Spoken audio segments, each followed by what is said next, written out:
Hello everyone, ધોરણ 7 વિષય ગણિત માધ્યમ ગુજરાતી ચેપ્ટર નંબર 7 ત્રિકોણની એકરૂપતા સ્વાધ્યાય 7.2 પાર્ટ 5। વિદ્યાર્થી મિત્રો, આગળના વિડીયોમાં આપણે 1 થી 4 ક્વેશ્ચન ભણી ગયા।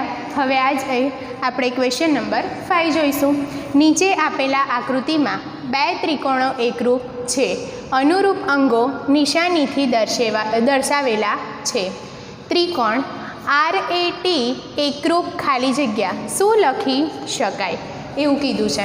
તો આપણાને અહીંયા બે ત્રિકોણ આપેલા છે। કયા કયા ત્રિકોણ આપેલા છે? તો જુઓ, RAT આપેલા છે। તો બીજું ત્રિકોણ આપણે આપણી જાતે અહીંયા આકૃતિમાં દર્શાવેલું છે કે શું આપેલું છે? NWO આપેલું છે, બરાબર? કે WON બોલાય, ગમે તે બોલી શકાય, બરાબર? તો WON આપેલું છે। તો કેવી રીતે લખી શકાય? તો સૌથી પહેલાં આપણે લખવું પડશે કે ત્રિકોણ RAT એકરૂપ ત્રિકોણ કયું આપેલું છે? તો જો RAT તો એકરૂપ ત્રિકોણ કયું થશે? WON થશે। તો ત્રિકોણ WON।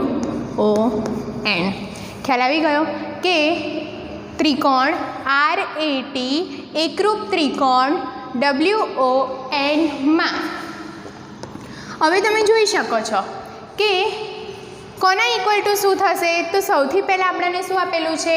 RA આપેલું છે। તો RA તો આ પહેલું છે, તો એના ઇક્વલ ટુ શું થશે? WO થશે, બરાબર? તો લખવું પડશે કે RA ઇઝ ઇક્વલ ટુ શું થશે? WO, બરાબર? એ તમને લોકોને આકૃતિમાં આપેલું જ છે। પછી કયો કયો ખૂણો છે? તો તમે જોઈ શકો છો કે RAT ખૂણો, કયો ખૂણો બનશે? RAT તો લખીશું ખૂણો RAT, એને બરાબર કયો ખૂણો આપેલો છે? તો તમને ખબર જ છે કે કયો ખૂણો આપેલો છે? WON આપેલો છે। તો લખવાનું ખૂણો WON આપેલો છે। ખ્યાલ આવી ગયો? હવે જુઓ, RAનું તો આપણે બનાવી દીધું છે, પણ ખૂણામાં કયો બાજુ આવશે? કઈ બાજુ આવશે? તો અહીંયા AT, જુઓ આ થઈ ને, આ એક બાજુ થઈ, રાઈટ? તો AT એ એક બાજુ થઈ, તો લખીશું AT બરાબર કઈ બીજી બાજુ થશે? તો આ ત્રિકોણમાં કઈ બાજુ થશે? તો ON થશે। ખ્યાલ આવી ગયો કે આ ત્રિકોણને આમ ઊભું કરીશું તો કઈ બાજુ થશે? ON થશે। માટે AT ઇઝ ઇક્વલ ટુ શું થશે? ON થશે। ખ્યાલ આવી ગયો? હવે આગળ જુઓ, તો તમને લોકોને કઈ કઈ સંગતતા આપેલી છે? તો આપણને ખબર જ છે કે જે ઇક્વલ ટુ હોય એ જ એને સંગત છે। તો કઈ સંગતતા છે? તો લખીશું કે સંગતતા કઈ છે? RAT ને સંગત શું આપેલું છે? તો RAT ને સંગત શું આપેલું છે? WON આપેલું છે, WON। કઈ શરતને આધારે? તો તમે જોઈ શકો છો, સૌથી પહેલાં આપણે શું આવી? બાજુ આવી। જુઓ, RA તો RA એક શું છે? બાજુ છે। શું છે? બાજુ છે। અને WO પણ શું છે? બાજુ છે, રાઈટ? ખૂણો RAT તો ખૂણો RAT એ શું છે? ખૂણો છે। અને WON એ પણ શું છે? ખૂણો છે, રાઈટ? ફરીથી જોઈશું, AT તો AT શું છે? તો બાજુ છે। અને ON શું છે? એ પણ બાજુ છે। તો કઈ શરત એકરૂપતાની થઈ છે? તો આ જે RAT ને સંગત WON છે એ કઈ શરતને આધારે છે? તો બાખુબા જોઈ શકો છો, બરાબર? કે બાજુ ખૂણો બાજુ, અહીંયા આપેલું છે બાજુ ખૂણો બાજુ, માટે લખવાનું કે બાખુબા શરત આધારે। ખ્યાલ આવી ગયો? હવે આપણે કોને સંગત મીન્સ કે આ જે સંગતતા આપી છે, તો હવે શું કરીશું કે અહીંયા જોઈશું કે R ને સંગત કયો ખૂણો હશે? તો ખૂણા જોઈશું તો આરને સંગત પહેલું હોય એ પહેલાં જોડે, બીજું હોય એ બીજું સંગત હોય. તો તમે જોઈ શકો છો કે આર સંગત શું આવશે? આર સંગત ડબલ્યુ. પછી એ સંગત શું આવશે? તો એ સંગત ઓ. ખ્યાલ આવી ગયો? અને ટીને સંગત શું આવશે? એન. ખ્યાલ આવી ગયો કે ટીને સંગત એન છે. માટે ત્રિકોણ કયું આપેલું છે? તો ત્રિકોણ કયું આપેલું છે? R A T. બરાબર કે ત્રિકોણ આર એ ટી એકરૂપ ત્રિકોણ કયું થશે? તો ડબલ્યુ ઓ એન થશે. બરાબર કે આર એ ટી એકરૂપ ત્રિકોણ ડબલ્યુ ઓ એન થાય છે. માટે અને આ રીતે પણ લખી શકાય છે. ખ્યાલ આવી ગયો? ફરી સમજાવી દઈશ કે તમને લોકોને આકૃતિમાં બે ત્રિકોણો એકરૂપ છે અને અનુરૂપ અંગોની નિશાની દર્શાવેલા છે. તો કેવી રીતે છે? તો બે ત્રિકોણ આપેલા છે આર એ ટી અને બીજું ત્રિકોણ આપેલું છે ડબલ્યુ ઓ એન ત્રિકોણ આપેલું છે. એમાં સૌથી પહેલાં એકબીજાને કેવા છે? સંગત છે. માટે ત્રિકોણ આર એ ટીને સંગત ત્રિકોણ ડબલ્યુ ઓ એનમાં કેવી રીતે છે? તો સૌથી પહેલાં આપણે બાજુ જોઈશું. તો આર જુઓ, તમે જોઈ શકો છો કે R A is equal to શું થશે? ડબલ્યુ ઓ મીન્સ કે બાજુ. પછી કયો ખૂણો થાય છે? પછી ખૂણો જોઈશું. તો આર એ ટી અને ડબલ્યુ ઓ એન એ ખૂણો છે એટલે ખૂણો લખ્યો. પછી બીજું શું થયું? બાજુ આવી. માટે સંગતતા આર એ ટીને સંગત કયો ખૂણો છે?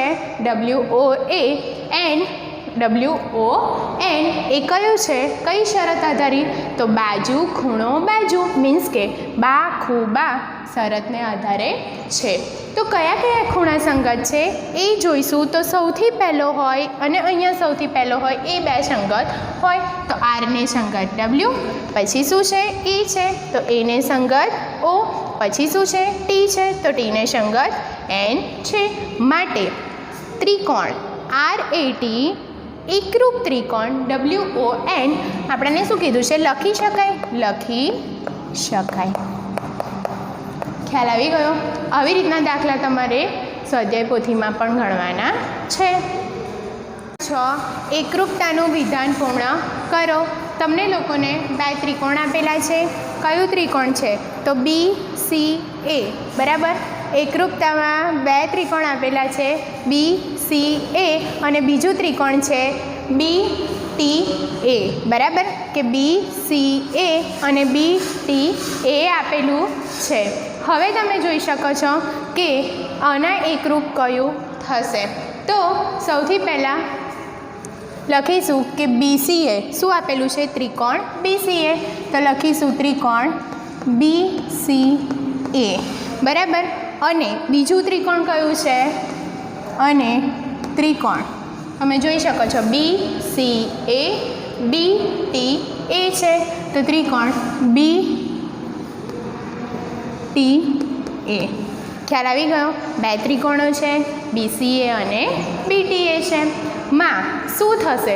તો સૌથી પહેલું કયું થશે? તો તમે જોઈ શકો સૌથી પહેલાં શું છે? BC છે તો BC ઇઝ ઇક્વલ ટુ શું થશે? તો આ BC ઇઝ ઇક્વલ ટુ શું થશે? BT થશે. ખ્યાલ આવી ગયો? આ રીતે પણ કરીએ અને આમાં પણ જો BC ઇઝ ઇક્વલ ટુ પહેલું બે છે તો અહીંયા પણ ત્રિકોણનો પહેલાં બે બાજુ લેવાની. નહીં તો આવી રીતે કે BC ઇઝ ઇક્વલ ટુ શું થશે? BT થાય છે. હવે ખૂણો કયો છે? તો તમે ખૂણો જોઈ શકો છો કે BCA. તો લખીશું ખૂણો BCA. ખ્યાલ આવી ગયો? પહેલો ખૂણો કયો? BCA ઇઝ ઇક્વલ ટુ બીજો ખૂણો કયો થશે? તો કયો થશે? BTA. તો ખૂણો BTA. ખ્યાલ આવી ગયો કે પહેલો ખૂણો BCA અને બીજો ખૂણો થશે BTA. હવે બાજુ કઈ થશે? પહેલાં બાજુ લીધી પછી ખૂણો, હવે પાછી બાજુ. તો કઈ બાજુ રહી? આ બાજુ તો થઈ ગઈ. તો હવે શું આવશે? CA આવશે. બરાબર. આ બાજુ બાકી રહી ને તો CA ઇઝ ઇક્વલ ટુ શું આવશે? TA. બરાબર. CA ઇઝ ઇક્વલ ટુ શું આવશે? TA આવશે. ખ્યાલ આવી ગયો કે સૌથી પહેલાં બાજુ પછી ખૂણો અને પછી બાજુ લીધી. તો આપણે કઈ સંગતતા આવશે, કઈ એકરૂપતાની આવશે? તો સંગતતા આગળ તો એવી જ રીતે કે સંગતતા કઈ તો BCA, બરાબર, કે BCA ને સંગત ખૂણો કયો આવશે? BTA માં. કઈ શરત? તો બાખુબા શરત માટે તો લખીશું બાખુબા શરત સંતોષાય. ખ્યાલ આવી ગયો કે કઈ શરત સંતોષાય છે? બાખુબા. તો કયા ખૂણાઓ સંગત છે? તો આ બે જે છે, બે ત્રિકોણ છે, એમાં કયા કયા ખૂણા સંગત છે? તો સૌથી પહેલાં જોઈશું બીને સંગત ખૂણો કયો આવશે? તો બીને સંગત તો ખૂણો B જ આવશે, માટે B. ઓકે. સેકન્ડ કયો આવશે? તો C છે, તો Cને સંગત ખૂણો કયો આવશે? તો T આવશે. અને છેલ્લું શું છે? A છે, તો એને સંગત ખૂણો કયો આવશે? A જ આવશે. માટે કેવી રીતે લખી શકાય? તો ત્રિકોણ BCA છે એને એકરૂપ ત્રિકોણ કયું થશે? તમે જોઈ શકો છો BCA છે એને ત્રિકોણ કયું એકરૂપ થશે? તો BTA થશે. માટે લખીશું ત્રિકોણ BCA ને એકરૂપ ત્રિકોણ કયું આવશે? BTA થાય. ખ્યાલ આવી ગયો? ફરી સમજાવી દઉં કે તમને લોકોને એકરૂપતાનું વિધાન પૂર્ણ કરો તો કેવી રીતનું એકરૂપતા આપેલી છે? તો તમને બે ત્રિકોણ આપેલા છે. પહેલું ત્રિકોણ છે BCA અને બીજું ત્રિકોણ છે BTA આપેલું છે. તો સૌથી પહેલાં તમે જ્યારે પણ ત્રિકોણમાં કઈ બાજુ છે અને ખૂણા કયા છે એ જોઈશું. તો સૌથી પહેલાં બાજુ કઈ છે?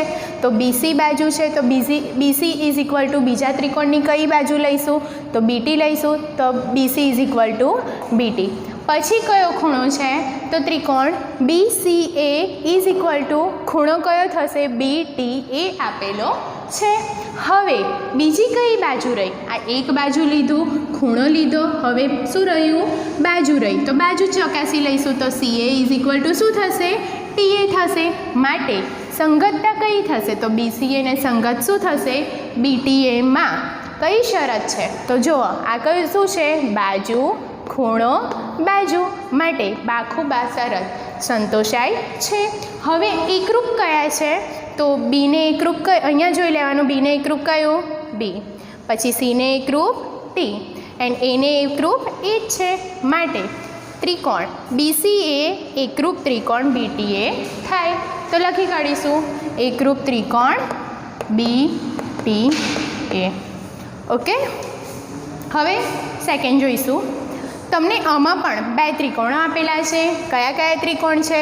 તો જોઈ શકો છો QPT આપેલું છે, બરાબર. તમને આ ત્રિકોણો આપેલા છે, એમાં QPS આપેલું છે અને QPT આપેલું છે. તમે જુઓ, બરાબર.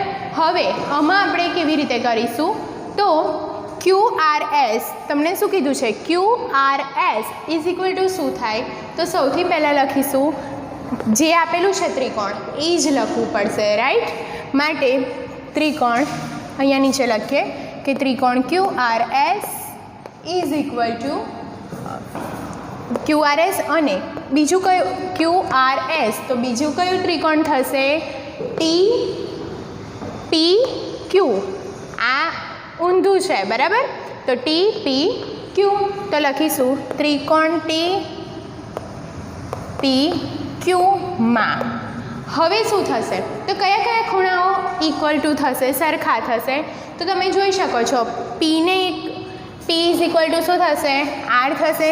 માટે લખીશું ખૂણો P ઇઝ ઇક્વલ ટુ ખૂણો R. ખ્યાલ આવી ગયો? ખૂણો P ઇઝ ઇક્વલ ટુ શું થયું? ખૂણો R થયો. હવે આગળ શું છે? તો R અને T આપેલા છે, બરાબર. તો અહીંયા જોઈ શકો છો. હવે શું આપીશું કે PT ઇઝ ઇક્વલ ટુ, જો PT ઇઝ ઇક્વલ ટુ શું થશે? QR થશે. શું થશે? QR થશે. તો QR. અને બીજું કયું થશે?